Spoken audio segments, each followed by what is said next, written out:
So I saw your question on the discussion board. You want to change 0.317 degrees. You want to change it to equivalent minutes and seconds. And so what you need to realize is 1 degree is 60 minutes, and 1 minute is 60 seconds. Just kind of like time on a clock. An hour equals 60 minutes. A minute equals 60 seconds. Very similar. So to convert degrees to seconds, you use just the apostrophe for seconds.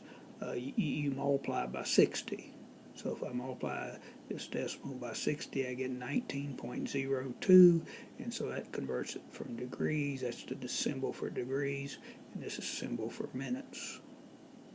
Then I just take the decimal part here to 0.02, and if I want to convert that minutes to seconds, I have to again multiply by 60. So take the decimal part, multiply by 60, I get 1.2 seconds. So 0.02 minutes is the same as 1.2 seconds. So my final answer, I'm going to convert this to degrees and minutes. So it equals, this part is 19 minutes, and then I took off the decimal part, and it's 1.2 seconds. Hope that helps.